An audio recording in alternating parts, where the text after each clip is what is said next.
Number 10. Jay Garrick. He made his first debut back in Flash Comics issue 1. He was the first Flash, so we figured we gotta start with him. He rocks the blue pants and the red top with a lightning bolt. Classic look, but the thing that stands out the most with Jay is probably his winged hat, Hermes' helmet. He's got super speed and pinpoint accuracy with a helmet. He'll throw a helmet at your kneecaps if he can't catch you. This dude is a badass. He wasn't on a god level like some of these other versions that I'll mention, but he could run at the speed of sound, which back in the 40s, that was quite impressive. Jay went to Midwestern University in Keystone City, majoring in both chemistry and physics, but when an experiment to purify water went south, these fumes knocked him out for a whole week. During that beauty sleep, Jay's body rejected nutrients and his metabolism increased greatly. When he did finally wake up, his new powers got him a spot on the Justice Society of America while remaining a scientist. He's getting it done, heroic way and in the nerdy way. We love him. Number 9. Barry Allen. One of the most popular versions of the Flash, of course, has got to be Barry Allen. He made his first appearance in Showcase issue 4. When he was just a child, his mother was sadly killed and his father was convicted of the crime.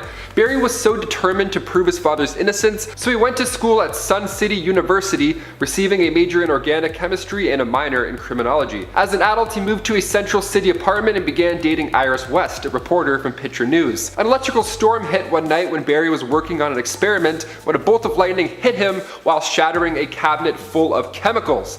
Now this resulted in Barry being now the fastest man alive, and he tried to hail a taxi, but when he ran after it, he was much further than he intended on going. Pretty sweet discovery. He used his power to save Iris West from a stray bullet, and after that point he knew he had to do more. The first villain Barry ever went toe-to-toe with, ironically, was the Turtle Man. Barry wasn't used to controlling these speeds yet, so he would just keep whizzing by him in random directions. It was actually pretty stressful. The Turtle guy did not bad. Slowest guy on Earth versus the fastest guy on Earth, and somehow it came close. He was in a rowboat and he's like, "You can't catch me, Barry." He's like, "I can." And before we continue on with this list, if you want to go ahead and give this video a thumbs up, that would be awesome. It helps us out so much here on the channel. You guys are the best. Now let's get right back to this list. Number 8. Wally West. So after Barry Allen sacrificed his life in the Crisis on Infinite Earth storyline back in 1985, it was Wally West who stepped up to take on the Flash mantle next. He popped up for the first time in the Flash issue 110. He was born in Blue Valley, Nebraska, and he grew up daydreaming about being the Flash one day. So when his Aunt Iris was dating Barry Allen, like the Flash that he dreamt of being, it was like a dream come true. It was like meeting your idol.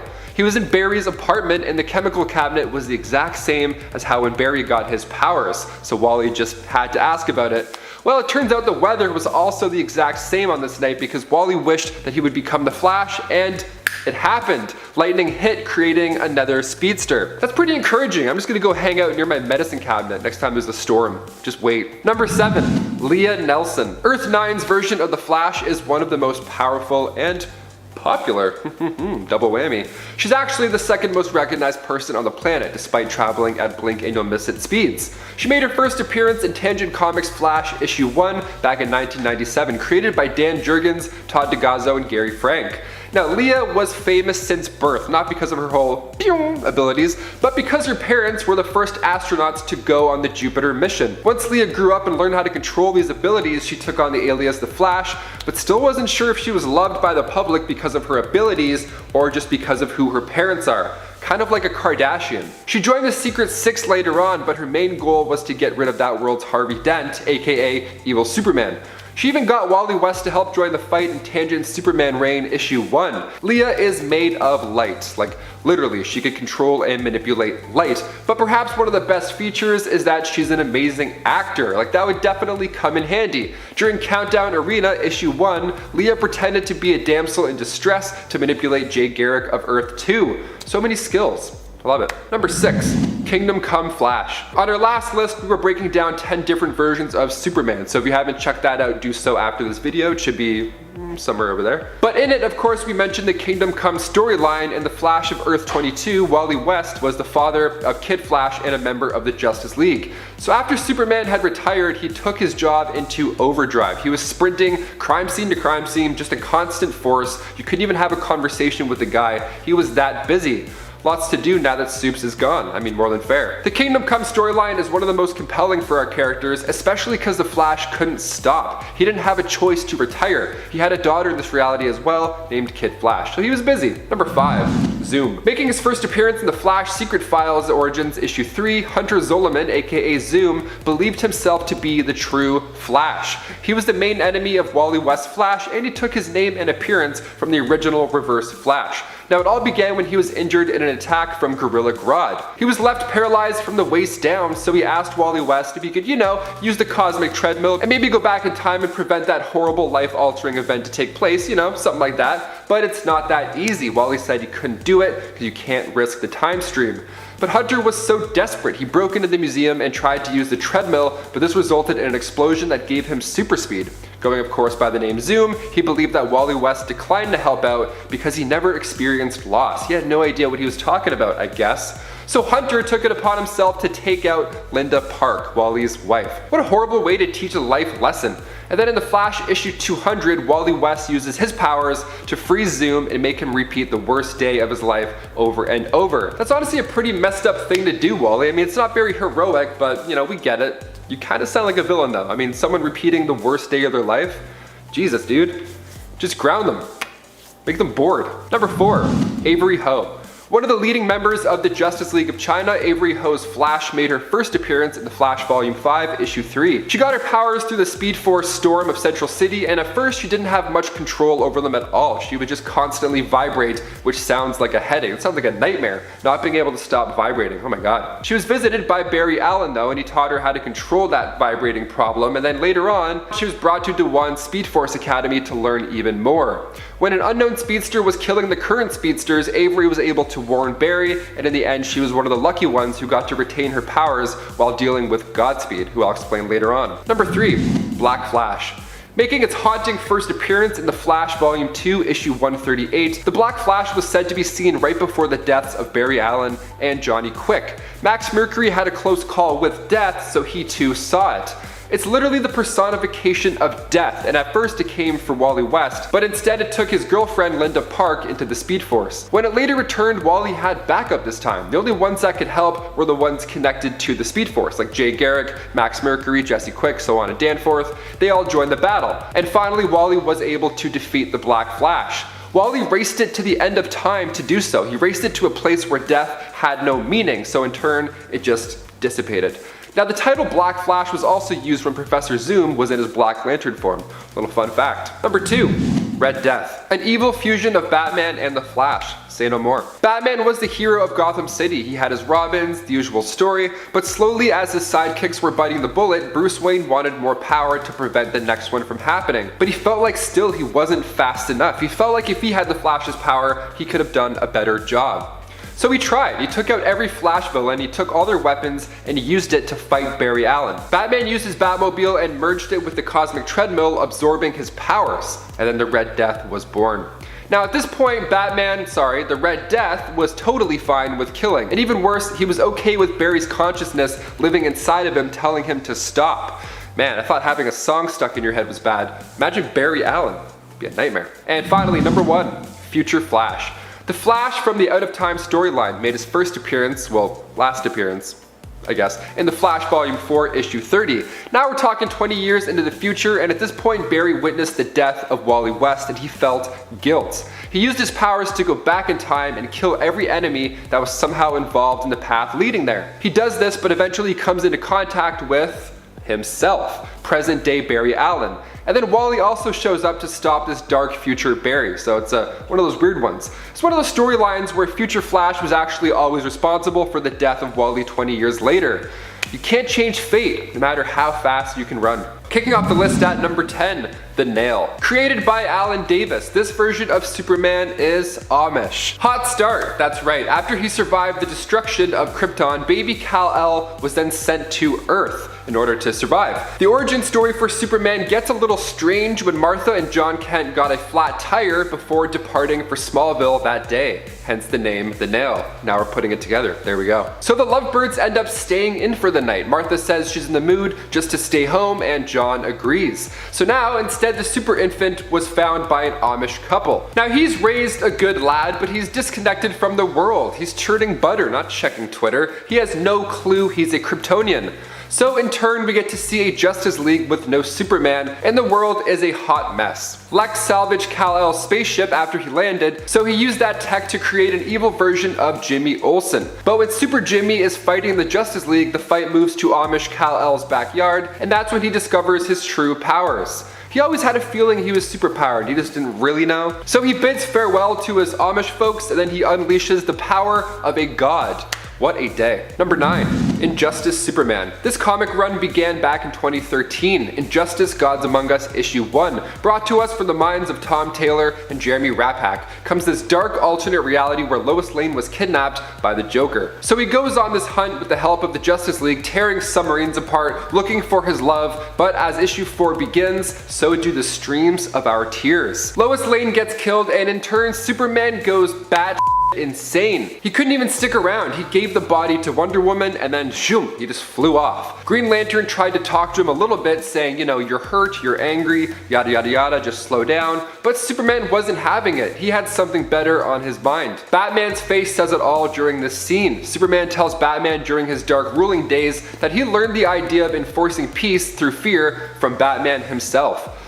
I see no lie here. And before we continue on with this list, if you want to go ahead and give this video a thumbs up, that would be super helpful for us at Top 10 Nerd. You guys are the best. Thank you so much for your support. Now let's not waste any time and get you right back into this list. Number 8. Kingdom Come Superman. Shifting over to an alternate reality with an older Justice League, this Superman isn't as ruthless, but take that with a grain of salt. Kal-El of Earth 22 made his first punch into DC Comics with Kingdom Come issue 1. Now this is a version where Lois Lane still did perish, only before her untimely demise she made Superman promise to her that he would not kill the Joker in retaliation, so a little bit different this time. So he followed through and simply had the clown arrested. But this new superhero named Magog made their debut, and then they in turn ended up killing the Joker. Magog was obviously put on trial because, you know, killing's bad and all that stuff, but he was acquitted. The general public was like, oh, the Joker? Yeah, that guy was horrible. Thanks, great work. I could take the bus without having a panic attack now. Lovely, sounds wonderful, keep it up. Superman had to then rethink a lot after this. I mean, the public is now okay with killing villains. What does this world even come to? He's been letting these guys live, and in turn they've broken free over and over again, and then continued killing innocents over and over again. So he then just disappears to the Fortress of Solitude for a bit, observing without intervening. Now he did return less than a decade later, but the world had fallen into a societal depression. So with a new suit, older Clark Kent returned to the League, ready to once again enforce a code of ethics. Number 7. Calvin Ellis. When a comic book hints at a past president of the United States, it's usually pretty comical.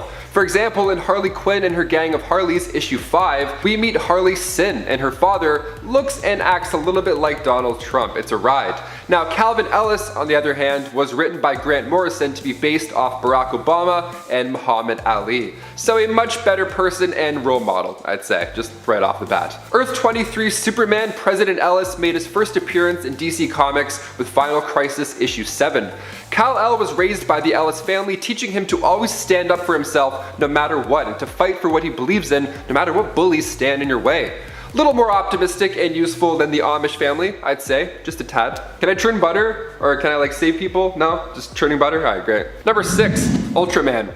Coming from Earth 3, originally Earth 2 in the comics, Ultraman is the evil version of Superman. Always fun, even if it's dark. Appropriately named Clark Luthor, he gets more power the more kryptonite he's exposed to. So if you see him dipping some crystals and licking them, you know, you gotta hit the deck. And the design is pretty much the same, only instead of a hopeful S on his chest, Ultraman rocks a U.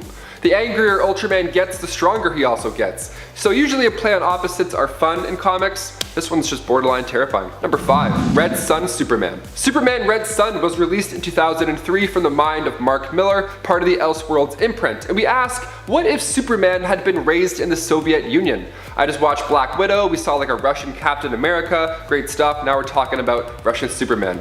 That's why we're here, folks, let's do it. The ship lands on a Ukrainian collective farm instead of Texas, and this idea had been floating around in Millar's mind since he was a 6-year-old. Back when he read Superman issue 300, it showed the USA and the USSR rushing to claim the fallen Super Sun when he landed in neutral waters. Now, Mark Millar always wondered what it would be like if the other guys ended up getting to him first, an idea that subsequently earned Millar an Eisner Award nomination in 2004 for Best Limited Series, so you must check it out. Number 4. Superman Parallax. In Superman Volume 4, Issue 29, written by Keith Champagne, we see Superman on the search for missing children from Metropolis, but when Superman follows a lead, he's greeted from fear himself at an abandoned hospital. Parallax and Superman fight it out, but realizing he has no other choice, Superman offers himself up to the Dark Force. The only being that can save Earth at this point after is Sinestro, a powerful alternate, perhaps one of the scariest. You be the judge. Number 3. Lara Lane Kent Supergirl. This next version of Supes looks a lot like the version that we're going to get in the new Flash movie, so I had to throw her in there to get the gears spinning a bit. She's the daughter of Superman and Lois Lane. She appeared for the first time in Injustice Gods Among Us Year 3 storyline. Now, in Zack Snyder's Justice League, we learn that Lois Lane is indeed pregnant, and the following sequels would have shown us a world without Lois. So perhaps this Flash film will show us this bright alternate world where Batman has killed the Joker and Supergirl grows up with both of her parents' guidance. She looks pretty badass too. Now, these are just set photos, but the similarities are wild. To see for yourself, check out Injustice Year 3, starting with issue 6 or 7. I think she comes in around there. Number 2. Superboy Prime. This version of Superman has more powers and less weaknesses. I'm talking immunity to kryptonite and magic. He first appeared in DC Comics Presents issue 87, where Kal-El landed on Earth and was discovered by Jerry and Naomi Kent while they were on a hike in the New England seacoast town. They named him Clark, although Clark Kent was the name of a popular comic book hero, Superman. So yeah, he already existed on this Earth Prime. Now, Clark grew up and later attended a costume beach party, which I gotta say, tights plus sand, really? It's not the best idea, I don't know. They went to get a glimpse of Halley's Comet by the beach. It sounds great. Clark even dressed up like Superboy, although he was being teased. And then all of a sudden a tidal wave hits, a portal opens, and the Superman pops out from another dimension. Now at the same time, Clark's powers manifested and he quickly learned what to do with them in the moment. Superboy followed that Superman back into the portal to his reality. Unbeknownst to him though, he would never come back. That is until he decides to later punch reality apart. Number 1. Superman Prime. Superman of the 853rd century. He's literally a living extension of the sun at this point in time, so we gotta finish with him. He left Earth way back in the late 21st century once everybody he cared about passed away. Okay, he's like, oh, she's dead? Peace.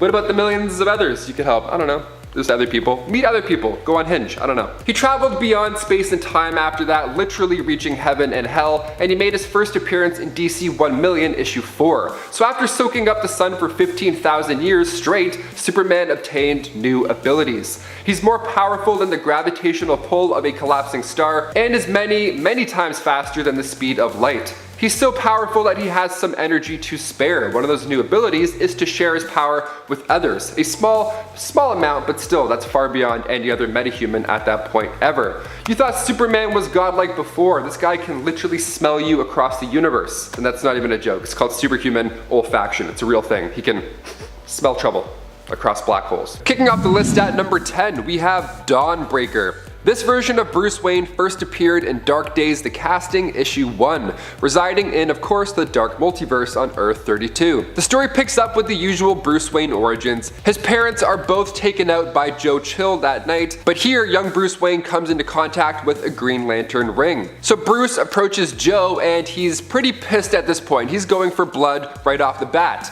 He ended up turning Joe Chill into bones and dust. And then when Bruce met Gordon, they got off on the wrong foot initially as well. Gordon greets him and he's like, Green Lantern, wasn't sure you'd show up. And then Bruce straight up's like, hey man, don't threaten me. Really awkward vibes, just quick awkward vibes right off the bat. No friendship there. He was taking out Gotham's villains super quick. Each time he did it, he would scream and yell about how much his parents deserved to not be dead. He flew the Penguin into outer space. That's how you handle a guy right there. You take him and you go, right off planet. Okay, so with all of these brutal assassinations, the rest of the Green Lanterns knew they had to come and put a stop to this madness. Only it wasn't that easy. Bruce destroyed all of them. He executed the entire Guardians of the Universe. Beware his power, Dawnbreaker's might. And before we continue on with this list, if you want to go ahead and give us a thumbs up, that would be awesome. It helps our channel out and the studio quite a bit. You guys are super supportive. Thank you so much. Click, click, click, and then we'll continue. Okay, let's do it. Number 9, Speeding Bullets Batman.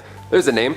This Elseworld storyline showed us what would happen if Kal-El's ship did not crash land in Smallville, but rather it landed in Gotham. So when the inevitable did happen and his parents were attacked and killed that night, Bruce Wayne, real named Kal-El, used his alien powers and unwillingly killed the robbers. His powers just came out in the form of heat vision. Toast. They didn't make it at all. No chance. And after this point, Bruce Wayne wasn't the same. He was ruthless. He had the powers of a god and so much anger, guilt, and pain inside. He had no idea what to do with this. So he would just repeat over and over, the bullets, the bullets, the bullets. Like he was in bad shape mentally. He hid from the world in his mansion of solitude, and he couldn't even look at photos of anything related to death as it was super triggering. And then one night, a group of robbers tried to invade said house, but again, heat vision wins this round.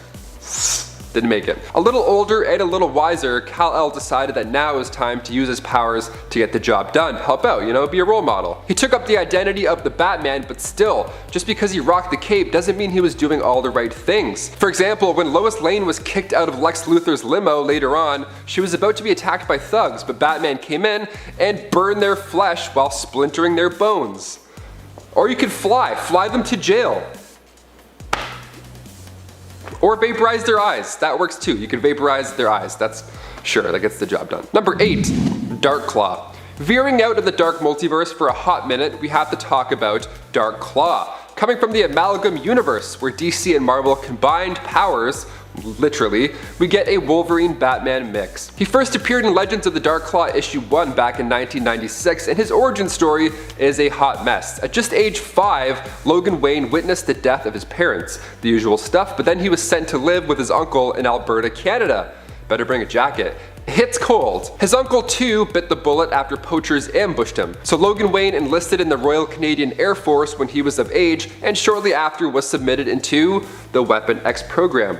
So much amalgam fun. There Logan got the adamantium treatment, but the Weapon X program was terminated because it was deemed a failure. Why, you ask? Logan Wayne still retained his conscience. So where to go next but to travel the world? Logan studied abroad. He studied a variety of crime fighting skills in his time. He studied criminology, forensics, martial arts, gymnastics, you name it. This guy learned all 127 major styles of combat. And yes, Thumb Wars is included. You never know, you never know. That mixed with Wolverine's abilities, I mean, you're screwed. Good game. Number 7, 1800s Batman. Batman Gotham by Gaslight, a tale of the Batman, written by Brian Augustin and brought to life by Mike Mignola. Here comes the tale from the Victorian era, where Batman is hunting down Jack the Ripper. So it's 1889, and while these attacks are happening over and over, the general public is starting to whisper through the winds and talk amongst themselves in the shadows that maybe, just maybe, it's Batman who is committing these crimes because, well, he's dressed like that.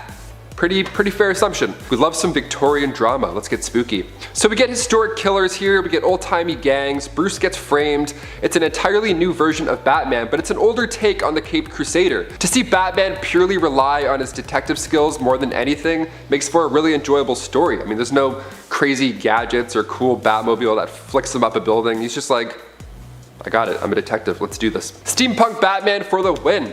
It got the feature film treatment in 2018 with Sam Liu directing, so if you're looking for an old-timey superhero animated flick with Jack the Ripper, there you go.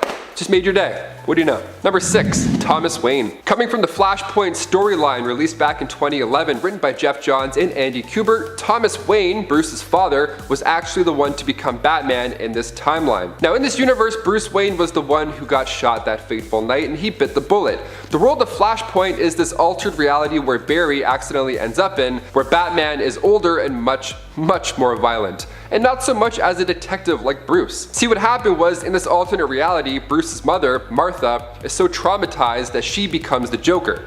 That's why during the opening credits of Batman vs Superman, we were all pumped in the theater because Jeffrey Dean Morgan and Lauren Cohen, two amazing actors, were in such a small opening scene as Bruce's parents, with zero dialogue. Now with recent set photos of Michael Keaton in the new Flash movie, we're still in for a great time, but we were so close to the best Flash movie with Jeffrey Dean Morgan as a dark Thomas Wayne. Jeffrey Dean Morgan did say on Twitter that ever since Zack Snyder walked away, his whole bit in that world has walked away with him. But we still got Michael Keaton, so it's still fine. It's good. It's good. Number 5. Red Death. Coming from the Dark Multiverse, Earth 52, first appearing in Dark Days The Casting Issue 1, Red Death Batman used to be a hero who fought alongside Robin in his world. The events that transpired in Batman's life were taking a harder toll on him. He was watching all of these sidekicks just bite the bullet, so he was desperate to find this new power, a new way to get ahead of these horrible crimes. So he looked at his world's Flash. Batman honestly believed that he could use the Speed Force better than the Flash, so he took out all the Flash's villains, stole all their tech, and then he himself fought the Flash, and he was winning. He drove the two of them into the Speed Force because he had merged his Batmobile with the Cosmic Treadmill. That's always fun. And then that's when he absorbed all of Barry's powers. He did it. After Batman came back from the Speed Force, he referred to himself as Batman, the Red Death, where he would easily and brutally kill Gotham's rogues. All the while, Barry's consciousness is begging him to stop inside of him. It's kind of like a nightmare, this version. Definitely a nightmare. Number 4, AZRAEL. Right after the 1993 Nightfall story, when Batman got his back broken by Bane, just absolutely wrecked, he decided to pass the Batman mantle right on to not Dick Grayson. No, instead he chose Jean-Paul Valley, aka AZRAEL. His run on Batman wasn't the same as Bruce's. I mean, for starters, AZRAEL's methods were pretty violent and quite irresponsible. In all fairness, he was capable of defeating Bane with this new tricked out batsuit, but this guy thought that he was actually an all-round better Batman and a permanent successor rather than a replacement. Got news for you, pal. So once Bruce did recover, he had to force AZRAEL to leave the position. Even the style changes were quite drastic. AZRAEL made more than a few changes to the suit. Now it's black and yellow, this metallic armor, and then he added some other gadgets like claws, dual mag weapons, and of course, a cape. Just to, you know, because he's a hero, he needs a cape. Number 3, Terry McGinnis.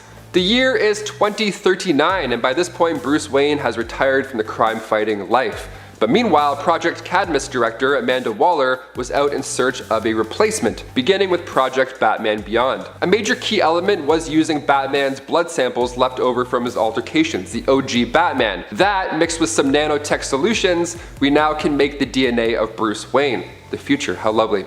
So Amanda found the Warren McGinnis household with Warren and Mary, and the couple was psychologically identical to Thomas and Martha Wayne. Perfect. So when they thought they were going in for a flu shot, they didn't know they were actually about to be the new parents of a new Batman. Amanda almost had both of them taken out to, you know, encourage the lonely road of the Caped Crusader growing up, but thankfully she scrapped that idea. Because we don't need the same origin story, Amanda. Like, give the kid a minute to figure it out. Like, you know, they don't have to. We don't need to. Turns out you can't avoid fate still, because down the road in Terry's teenage years, his father ended up getting killed, and Terry believed that it was actually the corrupt CEO Derek Powers behind all of it. So he got the help of Bruce Wayne, who was part of the merger with Derek Powers naturally. Then after facing off against the Joker's gang, Terry realized that Bruce was in fact this original Batman. So Terry stole his batsuit and was determined to find justice himself. The Beyond suit is just awesome. Rocket boots, claws, cloaking device. The red and black, I mean, you can't get any better than that. Number 2, Batman. Coming from Earth 43, Batman is, well, he's just that. He's Batman who doubles down as a vampire. Nice. We see him for the first time in Batman and Dracula Red Reign.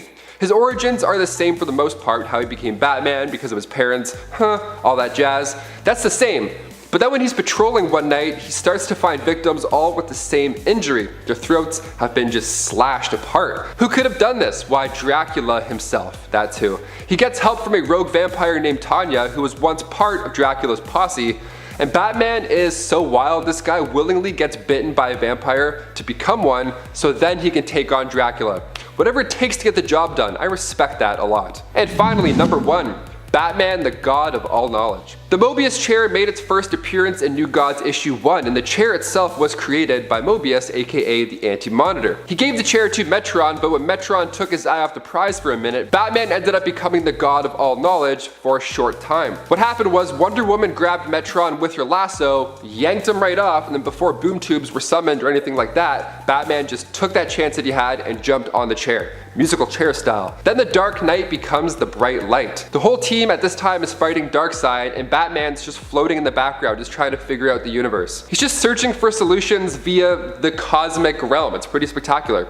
Things took a jump to overdrive when he also received a power ring. I thought he was a good detective before, but now, I mean, that's just That's just OP. Number 10. ORANA. ORANA is definitely one of the most random alternates for Wonder Woman. She was an Amazon who only made a few appearances in the comics in the Earth 1 continuity and would take the Wonder Woman mantle from Diana after beating her in a contest of champions. ORANA was very skilled and did beat Diana, which is why I thought it was relevant to include her here. Though it should also be noted that she mainly won, especially the last contest, because Diana's concern for the safety of others slowed her down. While Hippolyta initially proclaimed her daughter the victor of the contest due to her heroism, the gods disagreed and made ORANA the winner instead. Diana chose to accept their will and handed over the position and title to ORANA. ORANA, however, would prove to be out of her league when she ventured into man's world, mainly failing as Wonder Woman due to her stubbornness and a string of misunderstandings. She was still pretty strong though. And of course, she was still the rightful victor of the contest, and for that, I thought she might be a cool alternative to highlight. ORANA's story as Wonder Woman takes place over the course of 2 issues from Wonder Woman 250 to issue 251. ORANA would also inspire a follow-up red-headed Wonder Woman character who would appear later on in the comics. Not inspire her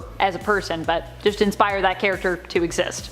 Number 9. Earth 2 Wonder Woman. Earth 2 Wonder Woman was the first version of the character we were introduced to in the comics, with her making her very first appearance back in 1942 in All-Star Comics issue number 8. This version of Diana would have tons of gadgets, including her earrings, which granted her whatever amount of oxygen she needed to survive, no matter where she was, gave her enhanced hearing, allowed her to survive without needing to consume food, and she could use them as a communication device, communicating at one point with the leader of Venus. That is a very versatile accessory. Although she was very strong and had various gadgets at her disposal to enhance her abilities, Diana did still possess the weakness that if she was bound by any man, she would lose all of her power. However, being bound by a woman, at least, doesn't have that effect, and as soon as Wonder Woman can get free, her powers do return to her.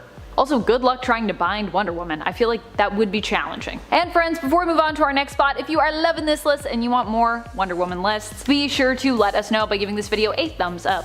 Number 8. Artemis. Back in the New Earth days, there was a time when Artemis became the new Wonder Woman. Artemis is from the Bana Migdal tribe of Amazons who hail from Egypt. Artemis would become Wonder Woman after Hippolyta had a vision of the hero dying, and not wanting her daughter to die, decided to challenge the fates by electing a new Wonder Woman. Artemis managed to win this contest and as such became the new Wonder Woman, being given magical artifacts of her own, including the Gauntlet of Atlas, which multiplied her strength by 10-fold, the Sandals of Hermes, which granted her swiftness and flight, and of course the Lasso of Truth. Artemis stood apart from Diana as Wonder Woman, but was less respected due to her violent approach to heroics and her more edgy past. Also, sadly, it turned out that Hippolyta's vision would still come true, with Artemis later dying while carrying the mantle. Don't worry though, she would be resurrected, as is usually the way with comic book characters. Artemis was also that other red-headed Wonder Woman who ORANA's story and character design likely paved the way for.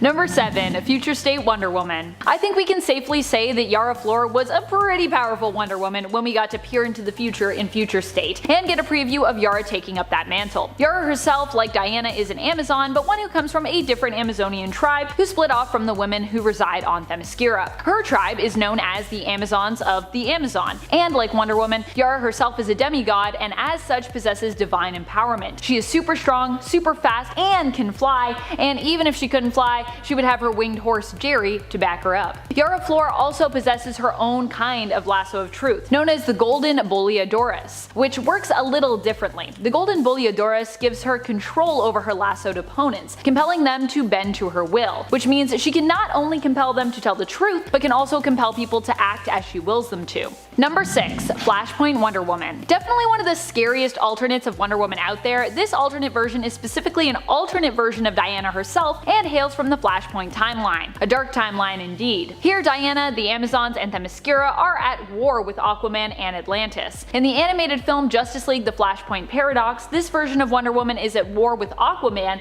because she killed Mera, after the Queen found out about her and Aquaman having an affair. Whereas in the comics, it was the assassination of Diana's mother, Hippolyta, at the hands of an Atlantean during her and Aquaman's political wedding that started the conflict. But what both versions have in common, regardless of how the conflict started, is that they are both ruthless, bloodthirsty, and determined in their war against Atlantis. Number 5. Superwoman. Even as a mother-to-be, Superwoman is really terrifying. Superwoman is the dark alternate of Wonder Woman who hails from Earth 3, but while she is like a parallel for the hero in terms of her place on the crime syndicate in comparison to the Justice League, she is not an alternate of Diana Prince. Instead, Superwoman is none other than an alternate version of Lois Lane, but one who is evil, diabolical, and superpowered. Superwoman possesses superhuman strength, durability, is immortal, and can fly. She is also a master manipulator who comes armed with her lasso of submission, which bends the will of any ensnared in it, making them both obey and love Superwoman. However, her barbed lasso doesn't work on all who she ensnares in it, and some with superbly strong will have managed to resist its control.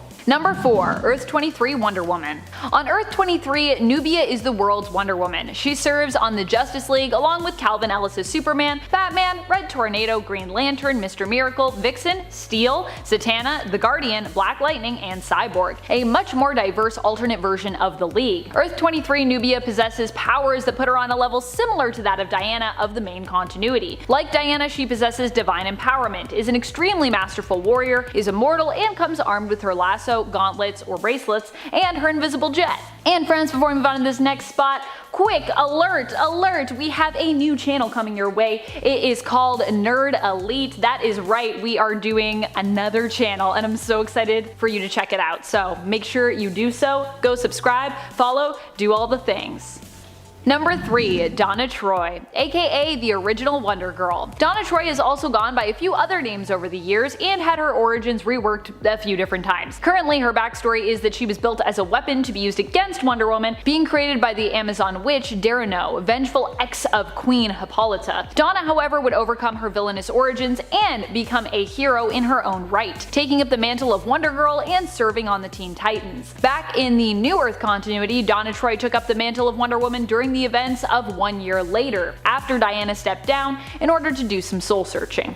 Number 2. Hippolyta. Hippolyta is of course her own character and the mother of Diana Prince, aka our main Wonder Woman, but currently in the comics she has also moved over to become the new Wonder Woman with the Justice League. Hippolyta decided to take her daughter's place as one of Earth's most powerful heroes following the events of Dark Knight's death metal, where Diana basically became one with the cosmos after taking on the power of Perpetua and sacrificing herself to save the multiverse. As Diana rests, Hippolyta decided she should take up her daughter's mantle and has left Nubia to rule THEMYSCIRA in her place. Hippolyta is one of the most gifted Amazons around, being a gifted and wise leader, impressively fierce warrior, and brilliant strategist. Number 1. ORORO of THEMYSCIRA. This version of Wonder Woman comes to us from the Amalgam Universe, a crossover world where DC and Marvel characters become merged together. If you're a Marvel and Mutant fan like me, you probably already guessed which Marvel character Diana was combined with here. ORORO of THEMYSCIRA is a combination of both DC's Wonder Woman and, of course, Marvel's Storm, a famous member of the X-Men and former Queen of Wakanda. Combining both the powers and abilities of these two powerhouse characters makes ORORO one of the strongest alternate versions of Wonder Woman we've seen yet, and one of my favorites.